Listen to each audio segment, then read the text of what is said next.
அனைவருக்கும் வணக்கம். வனதேவதையின் வளவன் கதையின் அத்தியாயம் 8 கேட்கலாமா? வாங்க. வீட்டின் பின்புறம் இருக்கும் வனப்பகுதிக்கு சென்று நறுமண மலர்களை எல்லாம் பறித்து கொண்டு தாங்கள் தெய்வமாக வழங்கும் முதியோரின் சிலையை நோக்கி சென்றாள் செங்கமலி. அவளின் மனம் முழுமையாக வளவன் குணமடைய வேண்டும் என்றுதான் எண்ணிக்கொண்டிருந்தது. யோசனையோடு நடந்து சென்றவளின் எதிரே வந்தான் கமுதி. என்ன செங்கமலி, சாமி கும்பிட போறியா? நம்ம 2 பேரும் சேர்ந்தே சாமி கும்பிடலாம் என்று அவளோடு நடக்க, உன்கிட்ட பேசணும்னு நினச்சிக்கிட்டு இருந்தேன் கமுதி. உனக்கும் எனக்கும் நம்ம வீட்டில் கல்யாணம் பேசிக்கிட்டு இருக்காங்க. எனக்கு இப்போதைக்கு இதில் சுத்தமாக விருப்பமே இல்லை. என்னை மன்னிச்சிடு. இனிமேல் இப்படி என்கிட்ட பேசுகிறதுக்கு நீ வராத என கூறி அவளோ நிற்காது சென்றுவிட இந்த வார்த்தை அவனை அப்படியே சிலை என நிற்க வைத்தது. ஏன் இவள் இவ்வாறு கூறுகிறாள்? தன்னை பிடிக்கவில்லை என்று கூறினால் சரி, ஆனால் இவள் இந்த வார்த்தைகளை எல்லாம் கேட்கும் போது இவளின் மனதிற்குள் அவன் வந்து விட்டானா என்ன என்றுதான் நினைத்தான். திருமணம் பேசி முடிந்த பின் எப்படியும் செங்கமலி தனக்குத்தானே என நினைத்து அவளை கவனிப்பதை விட்டுவிட்டான் கமுதி. ஆனால் இப்பொழுது இவள் கூறிய வார்த்தைகளுக்கு பின் மீண்டும் அவளை ஆழ்ந்த கவனிக்க ஆரம்பித்தான். அவர்களின் கடவுளின் முன் நின்று அந்த நறுமண மலர்களை எல்லாம் படைத்து வணங்கியவள் முன்னிருந்த சாம்பலை எடுத்து தன் நெற்றியில் பூசிக்கொண்டாள். பின் சிறிது கையில் எடுத்துக்கொண்டு மீண்டும் வீடு நோக்கி நடந்தாள். அவளை கண்டவாறுதான் இருந்தான் கமுதி. தங்களின் வீட்டுக்கு வரவே வீட்டின் வெளியே இருந்த கயிற்றுக்கட்டில்தான் ஒரு கம்பினை ஊன்றியவாறு மெல்ல நடந்து வந்து காற்று வாங்க அமர்ந்திருந்தான் வளவன். அவனை கண்டதும் புன்னகை உதித்தவளோ அருகில் வந்து தன் கரங்களில் இருந்த அந்த திருநீரினை அவனின் நெற்றியில் கோடாய் பூசிவிட்டு கண்ணில் விழாதவாறு ஊதியும் விட்டாள். வளவனின் மனமும் தான் காதலை கூறியதற்கு பின் செங்கமலி பதில் கூறவில்லை என்றாலும் அவளின் கவனிப்பு சிறு துளி கூட குறையவில்லை, இன்னும் அதிகரித்து கொண்டேதான் இருந்தது. அவனின் உடல் நலம் சற்று தேறி இருக்கவே வீட்டாரை எண்ணி கவலையும் உள்ளுக்குள் குடிகொண்டது. தன் அன்னை தன்னை காணாமல் தேடிக் கொண்டிருப்பார்கள். ஒருவேளை தான் இருந்ததாக அவர்கள் நினைத்து கொள்வார்களோ? இப்போது என்ன செய்ய, என்னதான் அவர்கள் செய்கிறார்கள் என்றெல்லாம் ஒரு சில நேரங்களில் வளவன் மனம் நினைத்து கொண்டிருக்கும். ஆனால் அந்த நேரங்களில் எல்லாம் முன்னே வந்து நின்று அவனிடம் எதையாவது பேச்சு கொடுத்து மனதினை மாற்றிவிடுவாள். இரவு நேரம் ஆனால் உள்ளே சென்று படுப்பது, பகல் நேரங்களில் வெளியே இருக்கும் கட்டிலில் அமர்ந்து அந்த ஊர் மக்களை வேடிக்கை பார்ப்பதுதான் வளவனின் பொழுது. அந்த வழியாக செல்பவர்கள் எல்லாம் அவனிடம் வந்து பேச்சு கொடுத்து சந்தோஷமாக தங்கள் இனத்தவர் போலே நடந்து கொள்வார்கள். இந்த இடம் பிடித்திருக்கிறதா, சாப்பிட்டியா, ஏதாவது வேணுமா என்றெல்லாம் அக்கறையாக செங்கமலியின் வீட்டார் மட்டுமல்ல, அந்த ஊர்க்காரர்களே அவனிடம் அக்கறையாகத்தான் நடந்து கொண்டனர். அன்று கமுதி அவனை பார்ப்பதற்கு செங்கமலின் வீட்டுக்கு வந்திருந்தான். செங்கமலியும் அவளின் அன்னையும் பொற்கொடியும் வயலில் நெல் அறுவடை நடக்க அங்கு சென்று விட்டனர். நாச்சியன் குடிதண்ணீர் எடுக்க அருகில் இருக்கும் நீரோடைக்கு சென்றிருந்தார். கமுதியை இதற்கு முன் வளவன் பார்த்திருக்கிறான் என்பதால் அவன் தன் அருகில் வருவதைக் கண்டு புன்னகை உதித்தான். அவனும் முன்னே வந்து அங்கிருந்த ஒரு மரக்கட்டையின் மேல் ஏறி அமர்ந்தான். நீ எப்போ இங்கிருந்து போவ? உனக்கு செங்கமலி பிடிச்சிருக்கா? நீ அவளை கல்யாணம் பண்ணணும்னு நினைக்கிறியோ என்று கமுதியோ அவனுக்கு புரிய வைத்து விடும்படி கேட்கவே, அவனும் தனக்கு ஒருவேளை இவன் உதவி செய்ய நினைக்கிறானா என நினைத்து ஆம் என்றான். ஆனா அவ உனக்கு கிடைக்க மாட்டா. இங்க இருக்கிற பொண்ணுங்களை நாங்க தான் கல்யாணம் பண்ணுவோம், வெளியிலலாம் கொடுக்க மாட்டோம். இதை அவ உன்கிட்ட நிச்சயமா சொல்லியிருக்க மாட்டா. உன்னால இந்த குடும்பத்துக்கு அவமானம் வரக்கூடாது.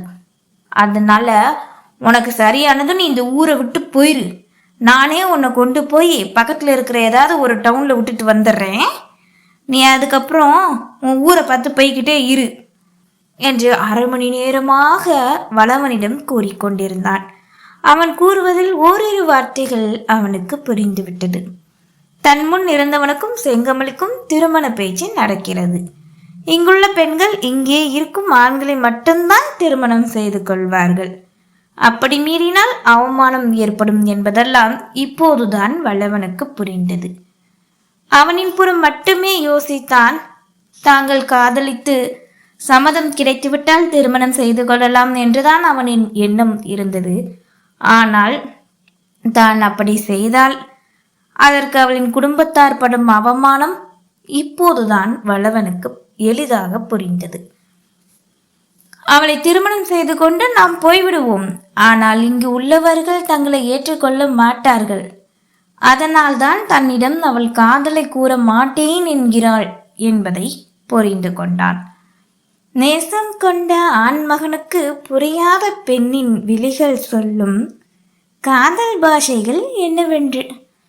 தன்னை உயிராய் நேசிக்கிறாள், ஆனால் ஏன் அதை கூற மாட்டேங்கிறாள் என்பதற்கான விடை இன்று அவனுக்கு கிடைத்து விட்டது. யோசித்துக் கொண்டிருப்பதை கண்டதுமே அவனின் கரங்களை தட்டி, நான் சொன்ன மாதிரி நீ செய்யணும், இல்லைனா நீ இந்த இடத்துல இருந்து உயிரோடு போக முடியாது என மிரட்டிவிட்டு அங்கிருந்து எழுந்து சென்று விட்டான் கமுதி.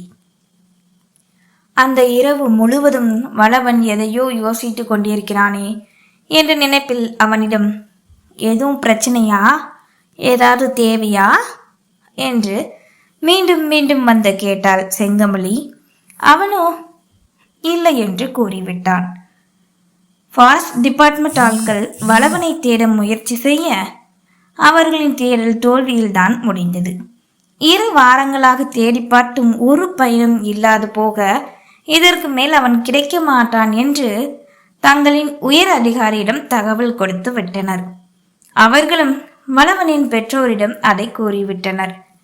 அவர்களுக்கு சிறிது இருந்த தன்னம்பிக்கையும் முழுவதுமாக இழந்து மனம் தளர்ந்து மகன் இறந்ததை ஏற்றுக்கொண்டனர். நாட்கள் வண்ணங்களாக கடக்க வளவன் வனதேவதையின் வீட்டிற்கு வந்து 1 மாதத்திற்கு மேலாக கடந்திருந்தது. அன்று அந்த ஊரே விழாக்கோலமாக காட்சியளித்தது. அவர்கள் தெய்வமாக வணங்கும் சிலையின் முன் அந்த வருட அறுவடையெல்லாம் வைத்து வழிபட்டு சமமாக அனைத்து குடும்பத்தாரும் அதனை பிரித்து கொள்வார்கள். இதை ஒரு விழாவாக கொண்டாடி முடிப்பார்கள். வண்ண பூக்களாலும் இலைகளாலும் ஒவ்வொரு வீடுகளும் அலங்கரிக்கப்பட்டிருந்தது. இங்கே என்ன நடக்குது, எதுவும் ஃபங்க்ஷனா என்று செங்கமலிடம் வளவன் கேட்கவே அவளும் இன்று என்ன விழா என கூறினாள். சூரியன் உச்சிக்கு வந்த நேரம். அந்த வருட தங்களின் விளைச்சலை எல்லாம் கொண்டு வந்து தெய்வத்தின் முன் வைத்தனர். ஊரே அங்குதான் கூடியிருக்க வளவனையும் அழைத்து வந்திருந்தனர். அவனும் எத்தனை நாட்கள் தான் வீட்டு வாசலே கதி என இருப்பான். சிறிதளவு நடந்தால்தானே அவனுக்கும் எலும்பு பலம் கெடுக்கும். அந்த இடத்திற்கு வளவன் வந்ததும் அவனை இன்முகமாகத்தான் அனைவரும் வரவேற்றனர். வாங்க தம்பி, எங்களோட சடங்குல நீங்களும் கலந்துக்கோங்க. இதெல்லாம் உங்களுக்கு புதுசு, உங்களுக்கு பிடிக்கும்னு நம்புகிறோம் என்று பெரியவர் கூறவே அவர் என்ன கூறுகிறார் என்பதை செங்கமலி புரிய வைக்கும்படி சைகையில் கூறினாள். அவனும் 2 கரம் குவித்து சந்தோஷமாக அதில் கலந்து கொள்கிறேன் என்றான். பின் அவர்கள் பாட்டு பாடி நெருப்பு மூட்டி அந்த தானியங்களை எல்லாம் சிறிதளவு கொண்டு வந்து முன்னே வைத்து வழிபட்டு பின் அத்தனை குடும்பத்தாரும் சமபாதியாக பிரித்து வழங்கினர். அவ்வப்போது கமுதியின் பார்வை வளவனை மிரட்டுவது போல் இருப்பதை செங்கமலி கவனித்து கொண்டுதான் இருந்தாள். இப்போதையெல்லாம் வளவன் தன்னிடம் அதிகமாக பேசாததற்கும் தன்னை விட்டு அவன் விலக முயற்சிப்பதற்கு காரணம் இவன்தான் என்பது அவளுக்கு புரிந்துவிட்டது. ஒரு வகையில் இது நல்லதாகவே இருந்தாலும் வளவனின் விலகலை அவளால் ஏற்றுக்கொள்ள முடியவில்லை. அவனிடம் காதலை கூறத்தான் உள்ளம் துடித்தது. அப்படி கூறினால் பின்னாளில் வரப்போகும் பிரச்சனையை ஏற்க அவளின் மனம் முன்வரவில்லை. தன்மையாக அங்கிருந்த பெரியவர்களிடம் பணிவாக, சிறியவர்களிடம் சிரித்து பேசி என்று வளவனின் குணம் அனைவருக்கும் பிடித்து போனது. இவ்வளவு விரைவில் தங்கள் ஆட்களோடு இவன் பழகுவது அவர்களுக்கே ஆச்சரியம்தான். ஒவ்வொரு வீட்டிலும் ஏதாவது புதிதாக செய்தால் உடனே வளவனுக்கு வந்து கொடுத்து விடுவார். தம்பி, இது சாப்பிடு, ரொம்ப நல்லா இருக்கும், உடம்புக்கு நல்லது என்று ஊரே தாங்கும் வளவனை கமுதி மட்டுமே எதிர்த்தான். ரொம்ப நல்ல பையனா இருக்கான், என்ன பேச்சும் காதும் தான் கேட்க மாட்டேங்குது, அது மட்டும் எப்படியாவது இந்த பையனுக்கு நம்ம தெய்வம் நல்லபடியாக கொடுத்துட்டா அதுவே போதும் என்று அவனின் உடல்நிலைக்காக அவர்களும் வேண்டிக் கொண்டனர். அன்று செங்கமொழியோ தன் வீட்டினை ஒதுங்க வைத்து கொண்டிருந்தாள். அப்பொழுது ஒரு பழைய மரப்பெட்டியில் இருந்து சில ஓலைச்சுவடிகள் கீழே விழுந்தது. அதை எடுத்து கையில் வைத்து கொண்டிருந்த நேரம்தான் அவளின் தந்தை உள்ளே நுழைந்தார். இதைத்தாமா நான் ரொம்ப நாளாக தேடிக்கிட்டு இருந்தேன். என் தாத்தா இதில் மருத்துவ குறிப்பெல்லாம் எழுதி வச்சிருக்காரு. இதில் எல்லா நோய்க்கான மருந்து இருக்கு. நல்ல வேலைக்கா இது உன் கையில் கிடைச்சிருக்குமா இன்னைக்கு என கூறி அதனை வாங்கவே, அப்போதுதான் அப்படி என்றால் இதில் வளவனுக்கு பேச்சு வர வைப்பதற்கான மருத்துவ குறிப்பு எதுவும் இருக்குமா என்ற நினைப்பில் அதனை தந்தையிடம் அப்படியே கேட்டாள். அப்பா, அவங்களுக்கு பேச்சும் காதும் கேட்க மாட்டேங்குதுல்ல, அதுக்கு ஏதாவது இதில் மருத்துவ குறிப்பு இருக்கா அப்படின்னு பாருங்களேன். அதுக்கு எந்த மூலிகை செடி வேணாலும் நான் போய் பறிச்சுட்டு வரேன்ப்பா என்க. மகள் இவ்வளவு ஆர்வமாக இருக்கவே அவளிடம் வேண்டாம், மனதை சலனப்படுத்தாதே என கூற நினைத்தாலும் பெற்றவரால் முடியவில்லை. அவருக்கு எப்போதுமே மகளின் சந்தோஷம்தான் முக்கிய ஒன்று. ஒற்றை மகளாகி விட்டாலே, சரிம்மா நான் பார்க்குறேன் என்று அப்போது வெளியே வந்த வெளிச்சத்தில் அமர்ந்து அந்த ஓலைச்சுவடியை ஒன்றாக திருப்பி பார்த்து கொண்டிருந்தார். அதில் அவர்கள் எதிர்பார்த்ததும் கிடைத்து விட்டது. ஆமாம்மா, நீ சொன்ன மாதிரியே பேசுறதுக்கு இதில் மருந்தெல்லாம் எழுதி வச்சிருக்காரு. ஆனால் காது கேட்கறதுக்கு எதுவும் இல்லைம்மா. இந்த மூலிகை எல்லாம் நமக்கு இப்போ கிடைச்சா போதும் என அந்த மூலிகையின் பெயரெல்லாம் அவர் கூற, அதில் ஒரு சில மூலிகையே அவர்களிடம் இருந்தது. இன்னும் சில மூலிகைகள் வெளியே சென்று வனப்பகுதிக்குள் தான் தேடி பிடித்து கொண்டு எடுத்து வர வேண்டும். அப்பா, உங்களுக்கு ஞாபகம் இருக்கா, ஒரு 4-5 வருஷத்துக்கு முன்னாடி நீங்களும் நானும் மூலிகை பறிக்க போனோம். அப்போ என்கிட்ட நீங்கள் இந்த மருந்து பேரெல்லாம் சொன்னீங்க. அந்த மூலிகை செடியெல்லாம் எனக்கு இன்னும் நல்ல ஞாபகம் இருக்குப்பா. நான் போய் அதை இப்போ பறிச்சுட்டு வரேன்ப்பா. நீங்கள் அந்த மருந்து இப்பயே தயார் பண்ணுங்க, அவர் எப்படியாவது நம்ம பேச வச்சிடலாம் என்று நம்பிக்கையோடு தந்தையிடம் கூறிக்கொண்டிருக்க, அவரோ அதிர்ந்தே விட்டார். ஏமா, என்ன நீ விளையாடுறியா? இப்போ அந்த இடம் எப்படி இருக்கோ யாருக்கு தெரியும், நீ எப்படி போவ என்று கேட்க, அவளோ தான் சென்று பறித்துவிட்டு வருவேன் என்பதில் உறுதியாக இருந்தாள்.